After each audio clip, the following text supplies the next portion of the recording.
Hello, and welcome to this Bournebrook podcast. In this episode, columnist Guy Denton talks to Yuval Levin, the founding editor of National Affairs and author of a number of books, the most recent of which is A Time to Build, From Family and Community to Congress and the Campus, How Recommitting to Our Institutions Can Revive the American Dream. Enjoy.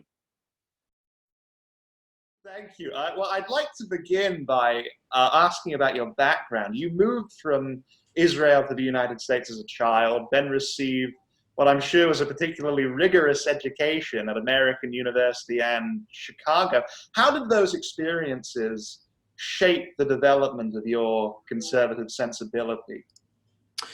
Well, it's a great question. It's always hard to know how your own views and sensibilities come together. As you say, was born in Israel. I grew up in the United States. My family came to the U.S. when I was 8. So I was not consulted. It wasn't a choice, but it did mean that I had a kind of outsider's view growing up. I became an American citizen as a college student. I was 19. And by then I was all in and was very involved in politics and knew I was a conservative. I think, your sensibilities develop in mysterious ways at first. I'm sure it's influenced by family and by circumstances. Frankly, for me, at some level, there was also some amount of contrarianism in it. I certainly feel that now. I mean, I think an immigrant who is Jewish, has a PhD, lives where I live, just isn't really supposed to be a conservative. And yeah, I think that probably has something to do with why I am one. But I would say by the time I found myself in Washington, D.C. in college, I was drawn to the intellectual side of conservatism, the kind of underlying way of thinking about society and culture, and was already, I think, interested in the intersection of public policy and political philosophy. And that's where I pursued my education. The University of Chicago is a great place to study that intersection, and that's more or less what I did, and then found myself in Washington. So it isn't easy to say where I was headed, but in retrospect, I can see how I got there.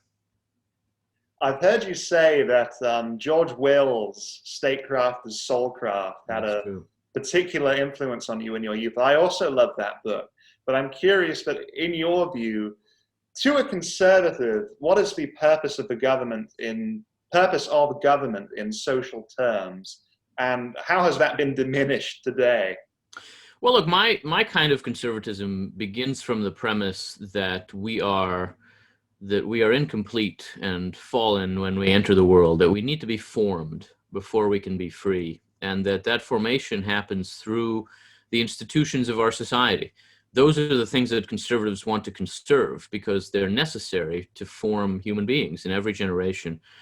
And the political is part of that, and government is part of that. It plays a role in shaping the environment in which human beings can flourish and in shaping human beings. And so, as George Will argues in that really wonderful book, and it was a formative book for me. I encountered it as a high school student, and in some ways have never stopped reading it. It's a book that argues that you can't separate culture from politics, and that you can't separate character formation from any of it, that's what we're always engaged in. And that's why it's important to preserve some of the vulnerable institutions of society and make sure that they're there for the next generation. It's not a libertarian book, and my conservatism is not a libertarian conservatism. It's communitarian. It's more of a moral traditionalism than it is about fundamentally, and especially about the freedom of the individual. But I think conservatism is always interested in both the unique dignity of every human person and the necessity of formative social institutions, recognizing that those things are in tension. And one of the things it means to be a conservative is to accept that tension. The world doesn't all just fall into line in a perfect way. There are contradictions that go all the way to the bottom, and we have to live with those. And part of what conservatives do is find ways to make sense of those as a practical matter. And not expect that the world will always make sense to us. I have to tell you, I told George Will how much I loved that book once, about 15 years ago now. And he said, well, that's great to hear, but I don't really agree with that book anymore. I've heard that, yeah. So I still agree with that book, even though George has become more of a libertarian. I think that's fair. I think he would say that himself. On that rather Burkean note, your first book, The Great Debate, obviously framed the divide between left and right in the United States as an extension of the divide between Thomas Paine and Edmund Burke. But what can the debate between Burke and Paine tell us about the cultural and political debates that are unfolding currently in the US in this very polarized moment? Well, I think it's important first to see how it tells us something. I certainly wouldn't argue that debate or that Edmund Burke or Thomas Paine are significant today in a genealogical sense. That is, in the sense that we read them and therefore believe what we believe. That's certainly not how it works. But I do think that they expressed and articulated a division of views, a disagreement that has shaped American politics and in a lot of ways also British politics. And I would say particularly in the Anglosphere, the left and right look like this, to some extent also in the rest of the West and the democratic world.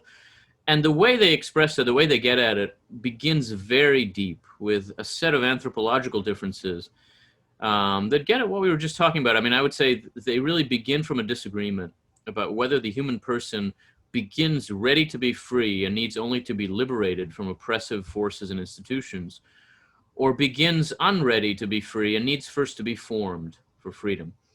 Burke has the latter view and is very protective of the formative institutions of society, the inherited, evolved, formative institutions, be they political or moral, religious, cultural, academic. All of these matter enormously to him.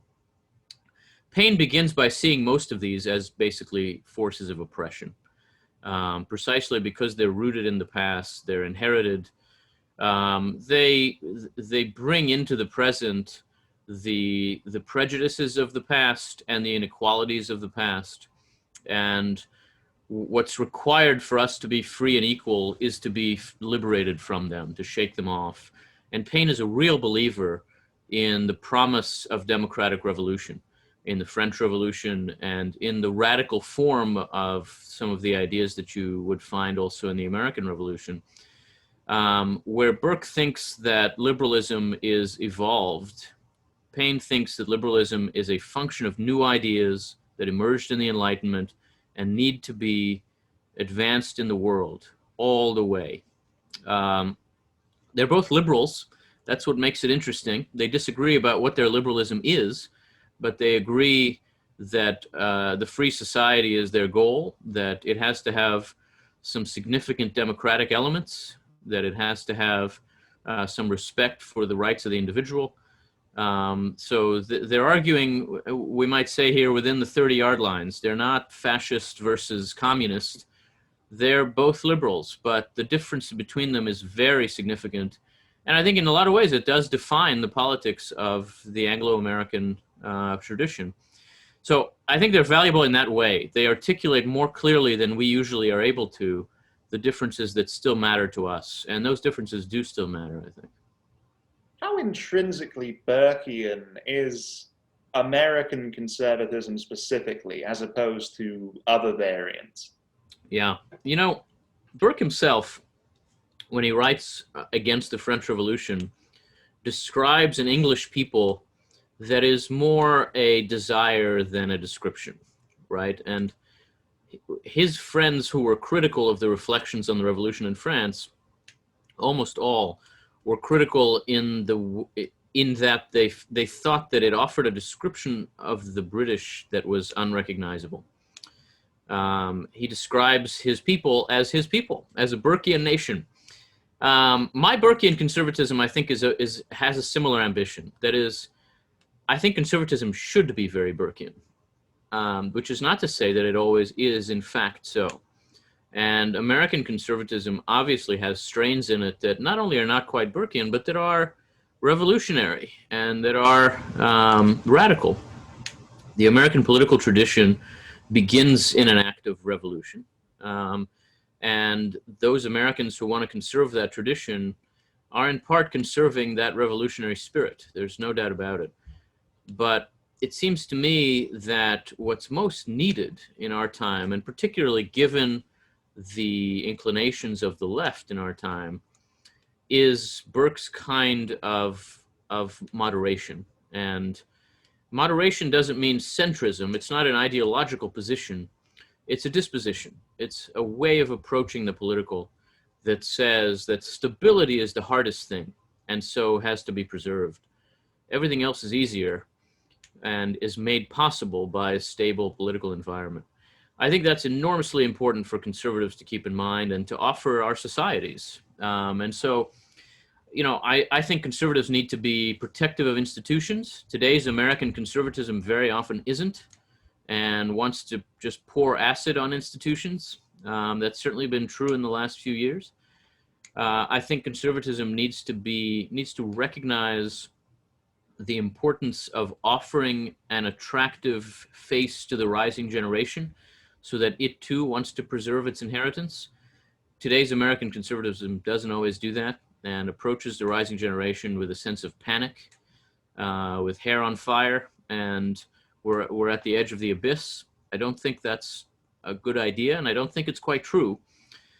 And ultimately, I would say Burke's kind of conservatism views the left as erring in that it is radically egalitarian. Radically. Not that egalitarianism is wrong, but that radicalism is. That's the view of some conservatives in America, but not all. And there are people who view the left instead as erring in that it is relativist or nihilistic, a more German view, I think, rather than English. And that strikes me as wrong. I think that's just a mistake about the left. Today's left is not relativistic or nihilistic. It's intensely moralistic and in a way that is radical, and I think that radicalism is the problem. So, there are intense differences within the right about what conservatism ought to be. Burke helps me to think about what it ought to be, but I certainly wouldn't suggest that he tells us what it simply is. Given the fracturing that we're observing of the conservative movement and the fact that Buckleyite fusionism that enabled conservatism to be so successful in the last century is now being undermined by the rise of national conservatism, by populism. Where should the conservative movement go next? Would the adoption of a new reform conservatism be ideal, or would some other variant be ideal? And if so, what would that entail? Yeah. Well, let me quibble just a little with the premise. I think that what we describe as fusionism isn't really Buckleyite. It's not William F. Buckley's invention. It's Aristotelian. It's the essence of what it means to approach society by beginning with gratitude for what it has achieved for us without our own achieving it. It involves a balance between freedom and order. That's fusionism. We can call that a balance between libertarianism and traditionalism. But what that really means is ultimately, I think, a balance between freedom and order. And that balance is what conservatism exists to preserve. So that I don't think it's right to think of fusionism as a kind of invention, American invention. Of course, we call everything an American invention, but it isn't really new.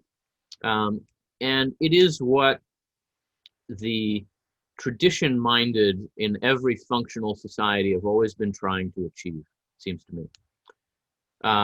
And so I don't think there is any way for the right to be something other than that. The question is how to achieve that and what's involved in that now.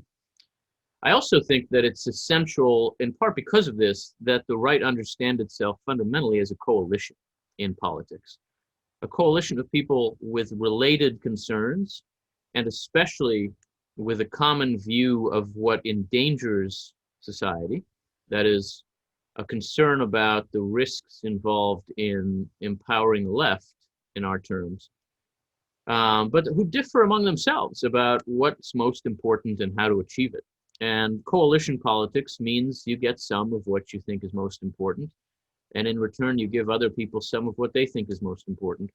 that's what the right has always been. I think the notion that this just happened, that this is a function of the Trump era or of the 21st century, there are a lot of people walking around with that view now, and it just strikes me as incorrect, as simply incorrect. You know, the conservative movement in America has defined itself as at war with libertarianism since at least the 1970s, but in some ways well before that. And a lot of the successful coalitional forms of the right have arisen as a response to what understood itself as a right beset by libertarian economics and needing to push back.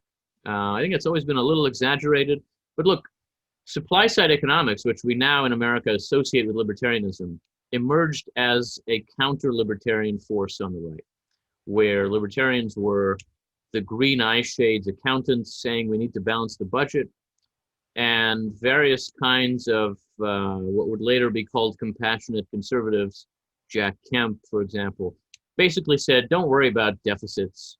We've got work to do. And that work especially involves enabling economic growth. Those ideas became very dominant on the right, especially thanks to Ronald Reagan. And ultimately, they became identified with libertarianism. I think a little bizarrely, but anyway, they did. And now, or let's not even get to now, at the end of the 1990s, there arose another movement that said we're too libertarian and too economistic. It described itself as compassionate conservatism. It ultimately became embodied, as supply side did in Reagan, became embodied in a president, in George W. Bush. And it saw itself as pushing back against libertarianism, against excessive individualism, and against the kind of libertarianism. And then we now find ourselves in that place again.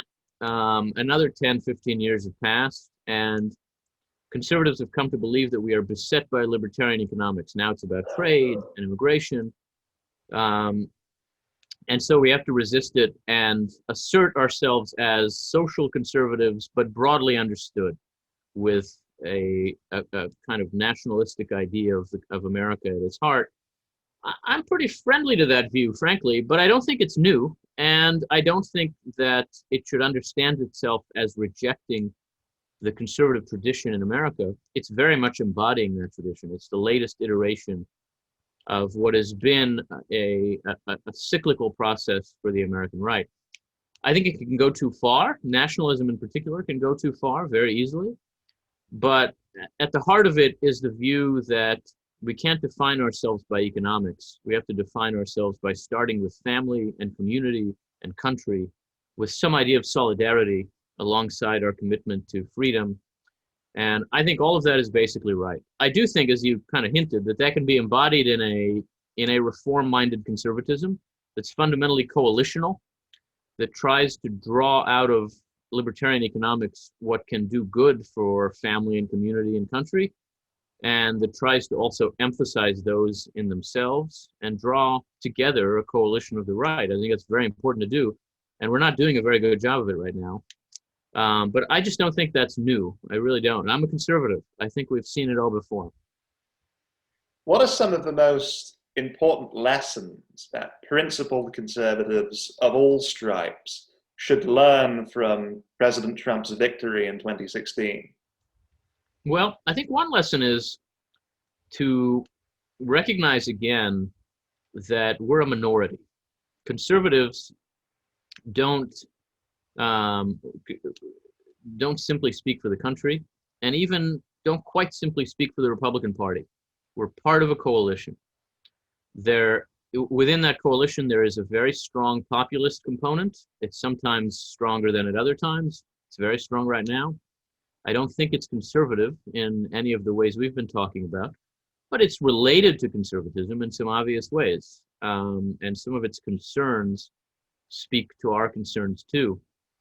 But I think that we as conservatives have to see that we have a coalitional challenge. We have to, first of all, persuade other people on the right that our way could help them. And then we have to persuade the larger society that our way could help them. And I think it could. I think it naturally points to some ways of solving problems that could be a very good fit for the needs of modern American life. And that means we have a lot to offer. But we have to see that we have to offer it. I think there's a very bizarre kind of tendency, particularly on the right, you see it everywhere, of people in small ideological minorities imagining that the country is a powerful wind at their backs. And it isn't. Very few of us, basically none of us, can claim to really speak for a majority, even a strong plurality. We all have a persuasive challenge. We all have to get people to see what we're offering as useful to them. And that's good. That makes us stronger. It makes us make better arguments. It forces us to confront some challenges to our ideas. And in any case, it's a fact, so we might as well face it.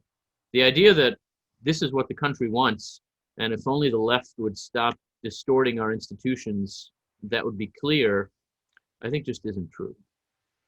What are some of the most interesting, exciting, or otherwise necessary policy proposals that are currently being developed on the right?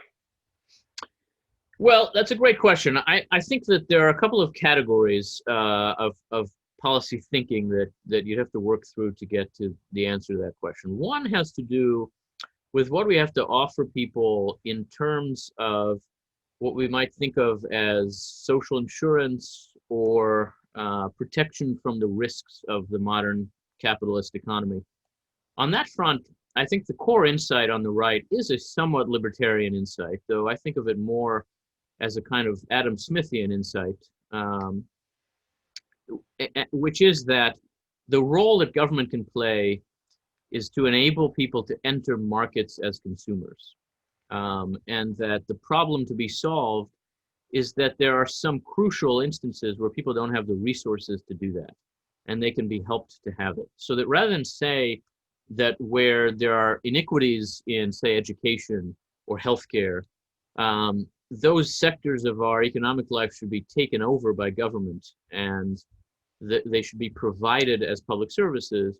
Instead, what we tend to say on the American right is that government has a role in enabling those people who don't have the resources to enter those markets as consumers, to provide them with those resources and sustain those markets. So the idea is to basically provide them with some financial support that can enable them to make choices. That's school choice in our education debates. That's the conservative approach to healthcare in America.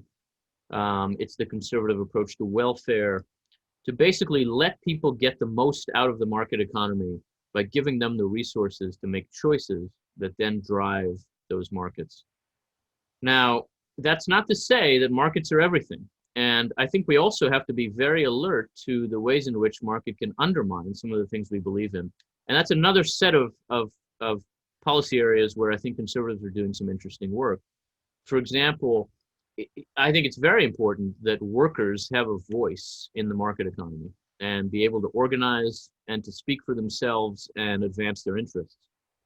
I think that what's become of unionism in America doesn't really allow for that very well. It's become politicized, it's become an arm of the left, and it doesn't really speak for workers very well. And there's a lot of room to think through new ways that workers might organize. We could learn some from what's happening in continental Europe. We could learn some from our own history and experiences. And there you find people who understand themselves more as critics of the market economy, or at least of excessive libertarianism on the right, offering some interesting ideas. People like Orrin Cass and others who think about these questions not from the traditionally libertarian point of view that says everybody's just a consumer, and so there's no point in thinking of people as workers, but rather in understanding that we're neither fundamentally consumers nor producers. We're human beings. We begin with a need for dignity. We begin with a need for family and community, and our working lives have to express that too. I think there's a lot of interesting ferment on that front also. And then beyond that, we're always looking for ways that government could be more supportive of family and community without overtaking them, without crowding them out. It's an enormous challenge, and I think it combines some of these ways of thinking, but it's where a lot of conservative policy thinking is focused now. Your new book, A Time to Build, concerns the bizarre reality that American politics is presently exceedingly dysfunctional, despite the fact that society is thriving by every conventional metric, at least. How exactly is the decline of American institutions to blame for the ills that are currently ailing the nation? Yeah, I mean, I think there is a tendency to think that, well, by the usual measures, at least before the pandemic, we were doing pretty well. Our economy was pretty strong.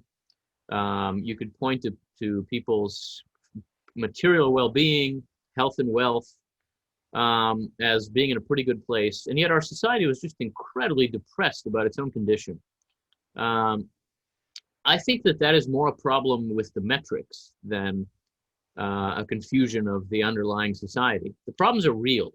They're just not individualistic and material problems. They're problems that present themselves at the junctures of individuals, at the places where we meet. And so I think they have to be understood as fundamentally social and interpersonal, and that means that they are very often problems of institutional dysfunction. Our institutions are the forms of what we do together. They're the ways that we make up more than just clumps of people in society, but groups of people organized around particular ends in ways that give us each a role to play in advancing some good we care about.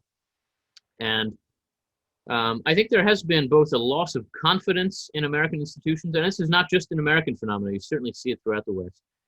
A loss of confidence in institutions on the one hand, and a dysfunction of institutions on the other. Obviously, these are related, but I think that the dysfunction has not been well understood, and therefore the sources of the loss of confidence have not been well understood.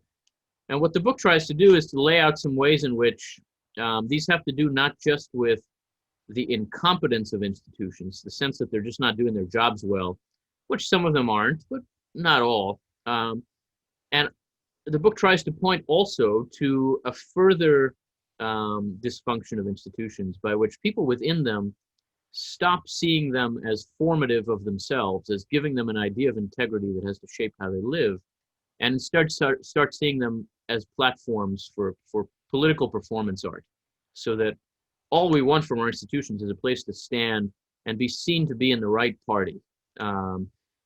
And part of what that means is that all of our institutions just become places to scream about politics, whether this place is supposed to be a university or a newspaper or a shoe company or a basketball league. They're just places where we stand and yell about politics now.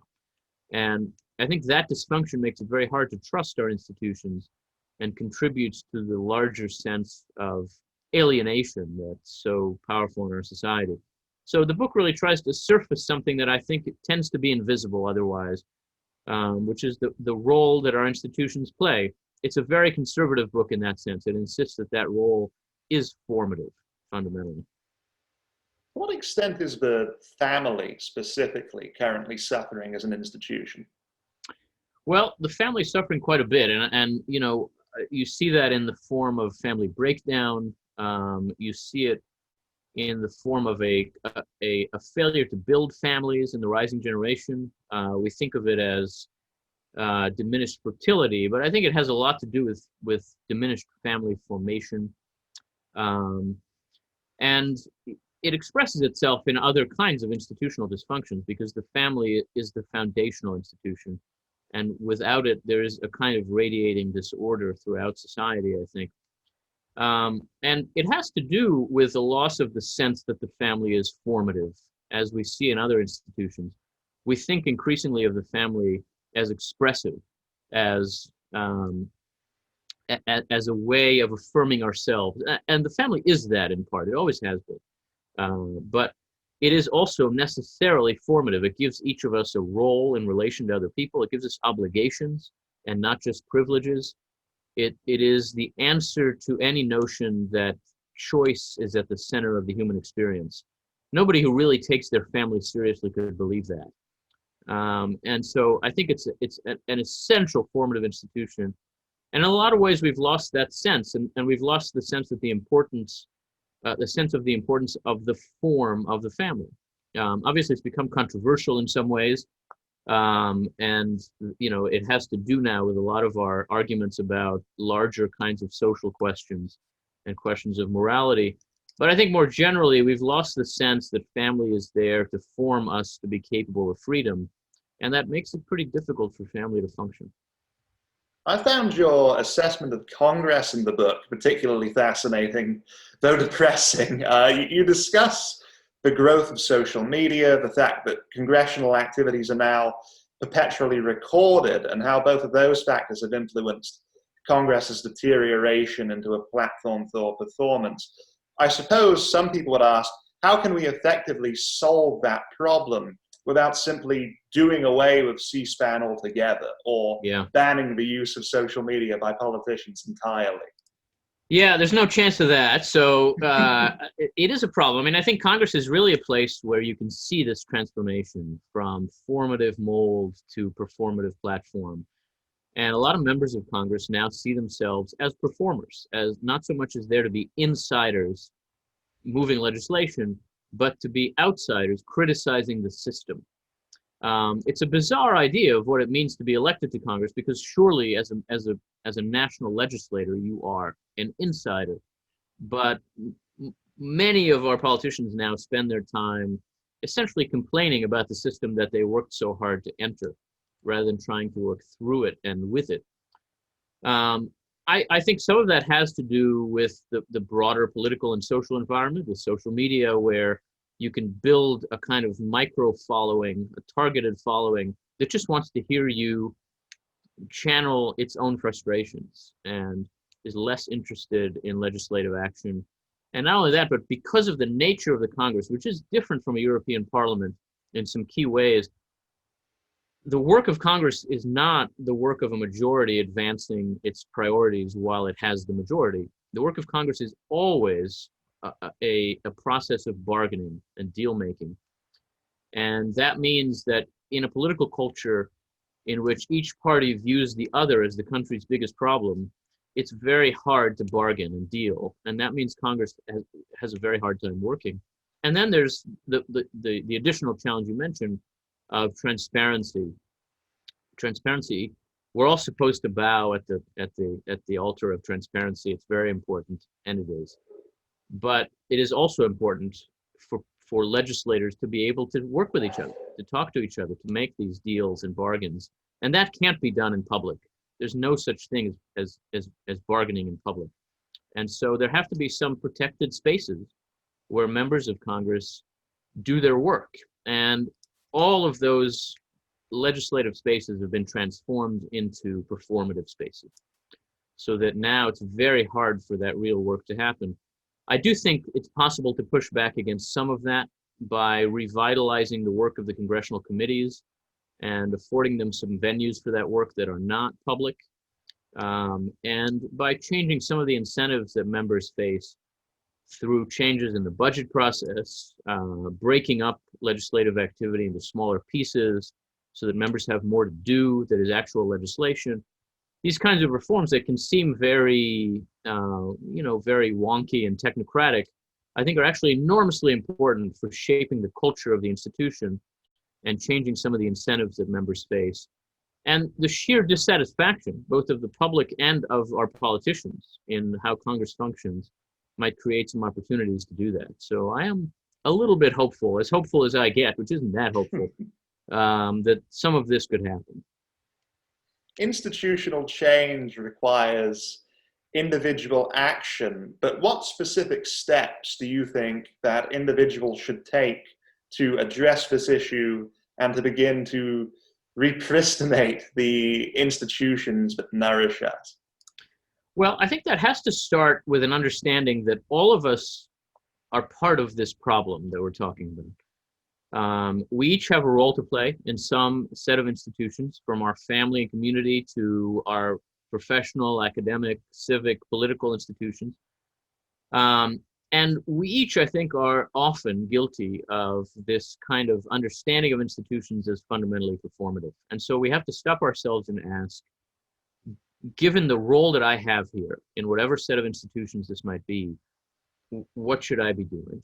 given my role, whether that's as a member of Congress or a president, whether that's as a citizen, a voter, a neighbor, a worker, an employee, or an employer, what's my role here? Facing a decision, what obligations do I have? It's an obvious question, but it's an unasked question now very often. And I think the people who most drive us crazy in the lives of our societies are people who fail to ask that question when they obviously should. And we just stand there kind of gaping and thinking, how could they have done that? Knowing that they are, a doctor or the president of the United States or whatever it is. I think we have to make sure that we each are asking that question to begin with so that we have our institutional roles and obligations in mind. And then we have to think of that question as a way of judging other people and of demanding better from the people who run the institutions that shape our lives, whether that's in national politics or right around the corner. That kind of demand has to precede institutional reform, because reforms can only happen from within. And that won't happen unless people in our institutions recognize that they're part of the problem. After that, you can get to a whole list of, as I say, kind of technocratic reforms that people in various institutions all have about how to make things better. I don't think we can get there without a change of attitude. And that's why it's important to see what our institutions really do and what role they play in our lives. I always like to end on a certain lighter note. Namely, what are some of your favorite books, and what books would you say have had the greatest influence on your intellectual development? Well, we talked a bit about Statecraft to Soulcraft, which is a book that the American journalist and political thinker George Will wrote in the early 1980s. I think it's a very important and underappreciated book. Others that have been very formative, I would say everybody in the United States or who cares about the United States should read Democracy in America. I actually noticed looking at myself on Zoom that the book is right here. And that's about where I try to keep it. It's an enormously important book for understanding the underlying character of our society. Even though it was written in the 1830s, it still, I think, speaks a lot of truths about who the American people are and what that means for how we live. An enormously important and influential book. Similarly, I would recommend a book called The Quest for Community by a sociologist named Robert Nisbet, a book written in the 1950s, but which really describes this moment in the life of our society and of many Western societies in some very powerful ways. The ways in which the breakdown of social order happens, and in some respects, the ways that we could push back against it, which I think is enormously important. And, beyond that, I mean, every civilized person should read Middlemarch. I think very few do. And there would be more civilized people if more people read, those 19th century English writers in general, but that's certainly a favorite of mine. And, if you haven't read Aristotle, then you shouldn't be surprised that you can't solve the world's problems. So read Aristotle. Are there any particularly obscure or perhaps secret books that you think more people should read? Secret books. I don't know. I don't believe in secret books. I'm not that much of a Straussian, but I think that there are certainly some. Well, maybe the way to think about it is some contemporary books that should be better known. I think, for instance, of a book called the Revolt of the Public, I think is the right name for it. It's Martin Gurry's book, just from a few years ago. I may be wrong about the title, but you can find it through the author. A book that I think really helped me to think about how technological change interacts with social and political change. Really a profound and brilliant and brilliant book. Everybody should read The Crisis of the House Divided, Harry Jaffe's wonderful contribution to American political thought. That's not a secret book at all, but it's, I think, not a well-known book. And also from the 1950s, I suppose. I think there is room in my world to rediscover the political thought of the 1970s, which is underappreciated. Books like Daniel Bell's The Cultural Contradictions of Capitalism, and some of the disputes between the original neoconservatives and the left in America, which are very, very pertinent now, and unusually important. Part of the challenge there is that a lot of that was in magazines and not in books, and a lot of those are not on the internet, which means they might as well not exist. You can find, I think we're in a period now where enough is on the internet that no one goes to libraries, but not everything is on the internet, so that things that aren't are really lost. It's worth looking into that period in American political thought. Some of it is online. The archives of the public interest are particularly interesting, and they are entirely on the internet. Maybe that's a decent list, but I don't know. Secret books are too secret for me to know, so none of those is really a secret. Well, finally, what should we be perhaps reading, but also even watching or listening to survive this current interminable period of quarantine? Yeah, I don't know. It's a good time to read the classics. I also think there is a lot of great television now, which thank God for that. I don't know how we would have made it through this without our being in the age of streaming and Netflix and the rest of it. I do think there's some pretty culturally and intellectually sophisticated television at this point, which I would not have said 15 years ago, 10 years ago. That's really something. So we're lucky in that respect. But if you've got extra time, find an old book and make yourself a better person. Thank you, Yuval. This has been delightful. Thank you very much. I appreciate it.